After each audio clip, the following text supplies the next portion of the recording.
Tapi saya nak sebut pada tuan-tuan ya, apa masalah kita dengan Quran ialah masalah apabila kita gagal ta'amul, berurusan dengan Quran dengan cara yang betul.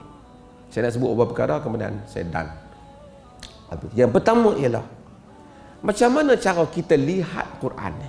Quran ada depan kita, macam-macam cara orang lihat. Ada orang memang dia baca Quran tapi dia duk kira lagu. Syika, Bayati, apa lagu dia semua cara tamana nak bunyi tamana. Kadang-kadang tempat sedih dia baca macam seronok, tempat seronok dia baca macam sedih. Sebab dia tak faham makna. Dia kira itu. Ada orang Quran bagi dia yang penting tangkai. Ayat mana boleh buat penawar, nak gantung. Dia cerita dia Quran juga, tapi Quran yang tolak dia. Itu yang kita lihat, yang daripada dulu saya sebut. Ramai orang di kedai dia gantung ayat Quran, tapi time semayang tak pergi semayang. Ada tak? Ada. Pasal malam pun sama. Itu yang bubuh ayat 1000 dinar. Dia tak penting, kan? Wa man yattaqillaha yaj'al lahu makhraja wa yarzuqhu min haitsu la yahtasib. Siapa yang bertakwa kepada Allah, Allah jadikan padanya jalan keluar dan merezekikan dia apa yang dia tak sangka. Dia kata pelekat ayat ni meniaga laku. Dia tak ambil kira apa makna dalam ayat tu. Dia tak ambil kira.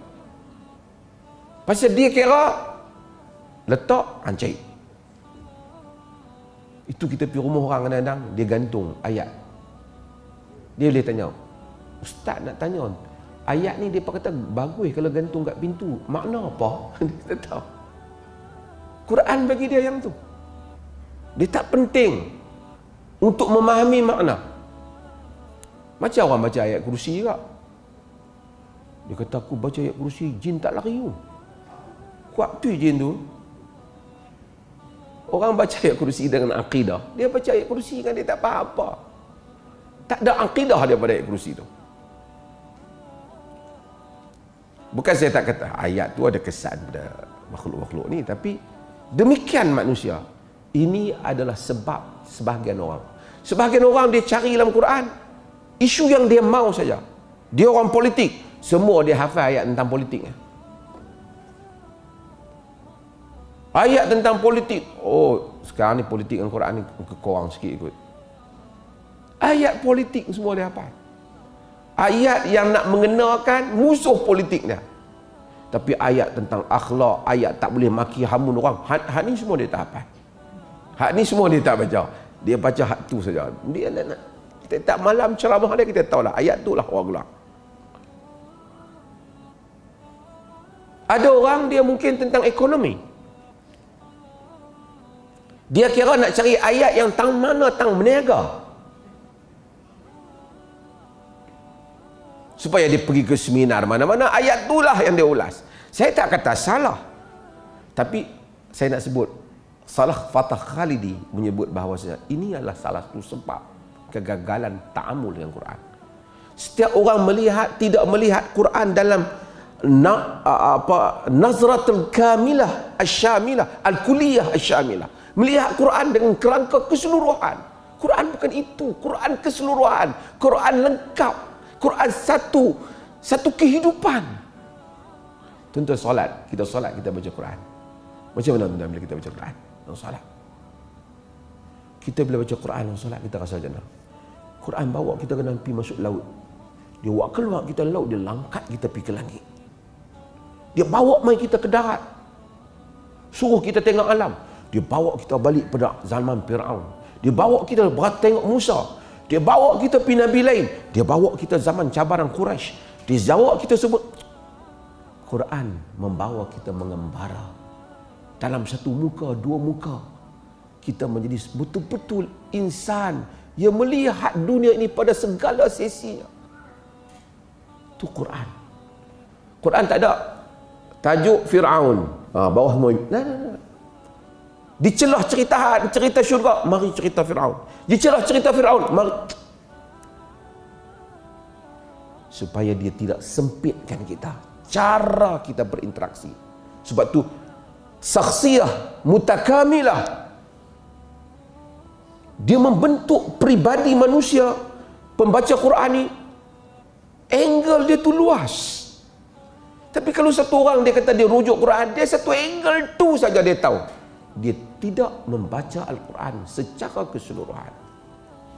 Ataupun dia baca Quran masa mana dia nak pergi ceramah, ya, dia tak baca Quran masa dia solat, dia tak baca Quran masa dia duduk seorang-seorang. Dia tidak baca Quran untuk dia, mungkin dia baca Quran untuk orang. Ni pun ada orang tak? Ayat mana? Saya cukup tak apa suka dengan kawan-kawan lah. Syekh, ana malam ni nak kena ceramah, tajuk ni dia buat bagi. Ayat mana yang sesuai? Bukan salah, tapi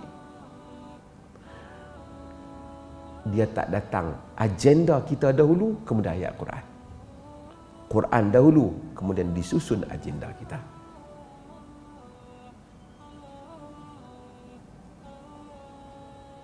Syekh Salah kata, tak boleh tengok Quran dengan khalfiyah musbiqah, dengan mempunyai latar sebelum. Saya pilih pandangan ni, saya nak cari ayat Quran yang sesuai dengan pandangan saya. Itu masalah. Kata Syekh Salah Khalidi, masuk dalam Quran dengan otak yang kosong. Kemudian Quran membentuk pemikiran kita, kita keluar dengan pemikiran itu. Bukan saya masuk dalam Quran karena saya berpandangan macam ni, saya nak cari mana ayat Quran yang sokong saya. Dan inilah yang berlaku pada kebanyakan kita. Walaupun kita baca Quran, gantung Quran di dinding, buat, mungkin berlaku pada saya, berlaku pada tuan-tuan. Ayat apa yang boleh sokong aku? Kerana ramai orang, terutama pemimpin, bila dia cakap, wih, baca Quran, jangan main. Tapi Quran bukan hudan, bukan petunjuk kepada dia. Ini satu.